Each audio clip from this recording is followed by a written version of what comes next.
8 घंटा रहता था, ये सब कुछ नहीं, वो सब करता था, हम लोग रहता था। तो हम लोग जैसे ही आए तो हमने कहा ऐसा क्यों होता है, सबके लिए सुविधा होनी चाहिए। इसके लिए हम लोगों को जो लगा, जो हम लोगों ने अपने सरकार में इसके लिए काफी पैसा हम लोगों ने लगवाया और लगवा करके पूरा तौर पर हर जगह कर रहे थे। और हमने उसमें तय किया था कि हर घर बिजली पहुंचा देंगे। तो 2018 में ये काम करते करते पूरा हुआ और हर घर बिजली पहुंचा दी गई। तो इतना पैसा उसमें लगा था हम लोगों का, लेकिन सबको दिया तो थोड़ा सा पैसा भी उसको दे दिए सरकार द्वारा शुरू से ही बहुत सस्ती दर पर। लेकिन बाद में हमको लगा कि हम लोग दे रहे हैं, उनको कोई पैसा नहीं लगना चाहिए, वो सबको मुफ्त होना चाहिए। तब लगभग सभी घरेलू उपभोक्ताओं को बिजली मुफ्त दे दिया गया हर प्रकार से। और इसके बाद आपको बता रहे मुफ्त तो दे ही दिया अब आपको, लेकिन उसके बाद हम और करेंगे, हर घर के ऊपर में हम लोग करा देंगे। तो उसके चलते जो कुछ भी होता है सोलर लगाने जाएंगे, उससे बहुत ज्यादा फायदा होगा। तो इसीलिए हम आप सब लोगों को कहेंगे कि निश्चित रूप में अपने घर का आपको नहीं लगेगा, हम लोग तो दे ही रहे हैं मुफ्त में आपको, और उसी तरह से ऊपर लगवा देंगे तो आपको ये तो आपको मिल रहा है, आप जो पूरा की पूरा सब तरह से आपको मुफ्त में मिल रहा है, आप उसी तरह से आपको ऊपर में वो लगवा देंगे, उसका भी आपको फायदा होगा। इसीलिए सबको कहेंगे। यहाँ जो मंत्री जी हैं, अरे आप तो बैठिए ना भाई, अभी जो है आप जो इनके हैं यहाँ के जो भी हैं, आप थोड़ा सा ध्यान दीजिएगा। सब तरह से सब लोगों के घर के ऊपर में करा करके ही करा दीजिए। ये सरकार की तरफ से आपको कोई पैसा नहीं लगेगा, ये सरकार करती है। और सब लोगों के घर में नीचे आपको अभी जो दिया जा रहा है बिजली, वो मुफ्त दिया जा रहा है, और उसके अलावा वो भी अपने सरकार की तरफ से किया जाएगा। तो दोनों चीज का इतना अच्छा आपको होगा कि बहुत अच्छा काम होगा। बैठिए। तो इसीलिए अब उसी प्रकार से राज्य के तरफ से जितना काम किया गया है, अब उसका केंद्र सरकार का भी सहयोग मिल रहा है। आप जान रहे हैं, जो चुनाव हुआ था उसके बाद जुलाई 2024 के बजट में बिहार को विशेष आर्थिक सहायता के रूप में सड़क, उद्योग, स्वास्थ्य, पर्यटन, बाढ़ नियंत्रण के लिए बड़ी राशि देने की घोषणा की गई। और उसके अलावा फरवरी 2025 के बजट में बिहार में मखाना बोर्ड, एयरपोर्ट की स्थापना, पश्चिमी कोसी नहर के लिए वित्तीय सहायता आदि की घोषणा की गई।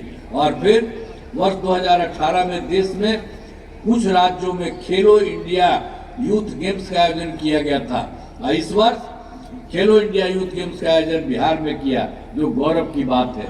अनेक इसी तरह से काम किया गया। इसके लिए इन सब के लिए आदरणीय प्रधानमंत्री श्री नरेंद्र मोदी जी का मैं नमन करता हूँ। और आप जानते हैं, ये काम कराए हैं और बाकी सब जगह काम कराए हैं। सब जगह वो जाते हैं, लोगों की बात सुनते हैं, और केंद्र सरकार की तरफ से मदद किया जा रहा है। सब तरह से काम हो रहा है, माने राज्य सरकार का काम और केंद्र सरकार का सहयोग, उससे बिहार बहुत आगे बढ़ रहा है। इसलिए इस एक बात का ध्यान रखिएगा, कोई बाएं दाएं इधर उधर मत सोचिएगा। वो लोग आज तक कुछ नहीं किया, वो लोग का क्या काम था जी? कोई मतलब है उन लोगों का? कोई काम नहीं किया है। हट गया था तब पत्नी को बनाया था, और उसका क्या है? अपने घर के बेटा का, बेटी का, पत्नी का, यही सब कोई मतलब है? हम लोग ये सब धंधा करते हैं, सब तरह के लोगों के हित में सारा काम करने से ध्यान दीजिए।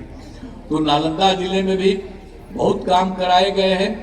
लेकिन जानते हैं, उन लोगों की जो सरकार थी 2005 से पूर्व बड़े पैमाने पर अपराध होते थे और झगड़ा झंझट होता था।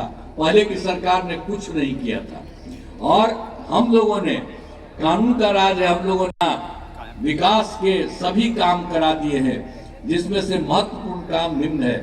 इंजीनियरिंग कॉलेज एवं पॉलिटेक्निक संस्थान की स्थापना की गई, महिला ITI एवं सभी अनुमंडलों में ITI की स्थापना की गई, सभी अनुमंडलों में ANM प्रशिक्षण संस्थान का निर्माण किया गया, और GNM संस्थान तथा नर्सिंग कॉलेज का निर्माण किया गया।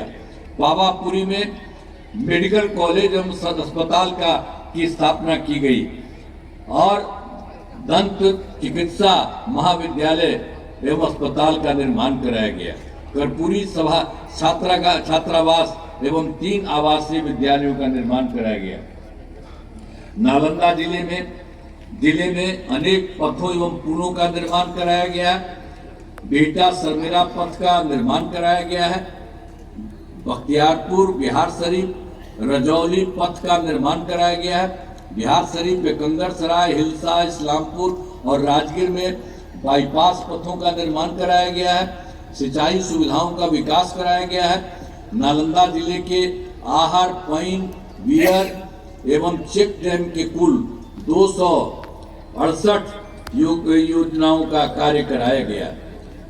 राजगीर ऐतिहासिक दृष्टिकोण से महत्वपूर्ण है और 5 धर्मों हिंदू, मुस्लिम, बौद्ध, जैन, सिख से जुड़े स्थलों का विकास और पुलिस अकादमी, खेल अकादमी, नेचर सफारी, जू सफारी आदि किया जाएगा। और हम लोगों ने तो ये सब काम कर रहे थे, तो एक बार क्या कर दिए, 2024 के दिसंबर में और 2025 के जनवरी फरवरी में मैंने प्रगति यात्रा के दौरान सभी जिलों में जा करके अपना काम किए, देखा और जहाँ पर कोई कमी थी उसको लेकर के जब भी हम मीटिंग करते थे तो बताते थे कि हमको पता चला है। अब आप लोग भी बताइए, कहीं कोई दिक्कत है तो बताइए। तो सब कुछ को लेकर के सब तरह से आप जानते हैं कि हम लोगों ने पूरे देश में देख लिया, 430 नई योजनाओं की स्वीकृति दी है, इस पर काम हो रहा है। और नालंदा जिले में 17 योजनाएं शामिल थी। इन सभी योजनाओं पर काम चल रहा है और एक एक तरह से सारे तरह का काम कराया जा रहा है, हर प्रकार से हो रहा है। और हिलसा विधानसभा में उम्मीदवार का नाम श्री कृष्ण कुमारी शरण उर्फ कृष्ण मुरारी शरण उर्फ प्रेम मुखिया जी, वो जो है जदयू के है, ये सब है। हम तो यही कहेंगे कि इस इलाके में कराए गए कार्य, हिलसा विधानसभा क्षेत्र में अनेक काम कराए गए हैं, जिनमें ITI की स्थापना की गई है, सामुदायिक स्वास्थ्य केंद्र का निर्माण कराया गया है, पथों एवं पुलों का निर्माण कराया गया, जिसमें हिलसा बाईपास का निर्माण कराया गया।